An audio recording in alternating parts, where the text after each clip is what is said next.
आज एक बात बहुत शांति से, बहुत गहराई से और भीतर से समझने की ज़रूरत है कि आज़ादी बाहर की परिस्थितियों से नहीं, आज़ादी जो है, फ्रीडम, भीतर की स्थिति से शुरू होती है।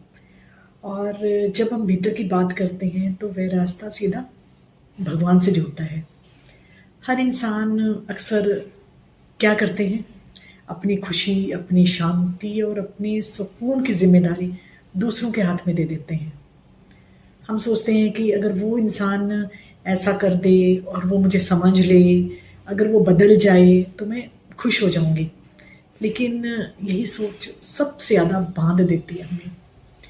क्योंकि सच ये है कि जब तक हम दूसरों से उम्मीद रखते रहेंगे ना, तब तक हम भीतर से स्वतंत्र नहीं हो पाएँगे।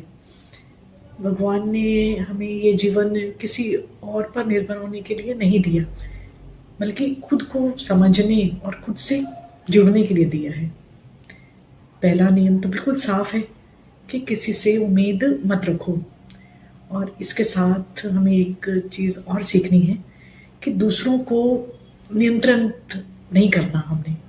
अपने रिश्ते में, अपने आसपास के लोगों में हम उम्मीद लगा के रखते हैं कि वो हमारे कहे अनुसार चलेंगे, हमारे अनुसार चलेंगे। क्योंकि वो नहीं चलेंगे, क्योंकि उनकी अपनी यात्रा है, अपने कर्म हैं, अपने संस्कार हैं। वो उसके हिसाब से ही चलेगा। क्यों? और नियंत्रण केवल भगवान के हाथ में होता है। जिस दिन हम ये स्वीकार कर लेंगे कि कोई भी किसी को नहीं बदल सकता, नियंत्रित नहीं कर सकता, उस दिन हमारे भीतर एक अजीब सी शांति उतरने लगेगी। अब बात करते हैं सबसे ज़रूरी बात की, कि हमें दूसरों को माफ़ करते चले जाना है। हम खुद को माफ़ नहीं कर पाते,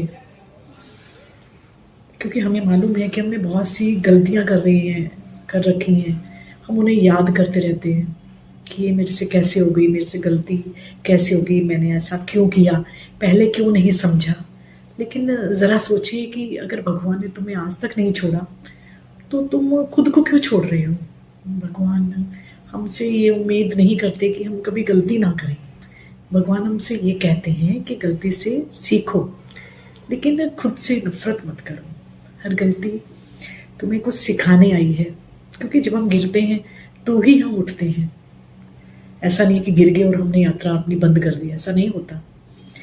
कोई भी गिरना हमें और मजबूत बना देता है। इसलिए सोने से पहले खुद को माफ़ करते चले। तो जैसे जैसे हम सोने से पहले अपनी बात भगवान को बता देते हैं, तो मन अंदर से हल्का हो जाता है और अगले दिन की शुरुआत हम बहुत अच्छे से कर पाते हैं। इसलिए नंबर 1 कि हमने दूसरों को नियंत्रित करना छोड़ देना है, अपने आप को माफ़ करना है।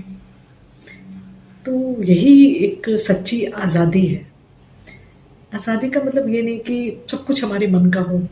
आज़ादी का मतलब ये है कि जो भी हो रहा है उसे भगवान की इच्छा मानकर शांति से स्वीकार कर लें। जो इंसान भगवान पर भरोसा कर लेता है, उसे दुनिया हिला नहीं सकती। और जो इंसान भीतर से मुक्त हो जाता है, उसे बाहर की सिचुएशंस कभी बांध नहीं सकती। यही जीवन का सत्य है, यही अध्यात्म है और यही है सच्ची आज़ादी, सच्ची फ्रीडम। आप सबका आभार। नमस्कार।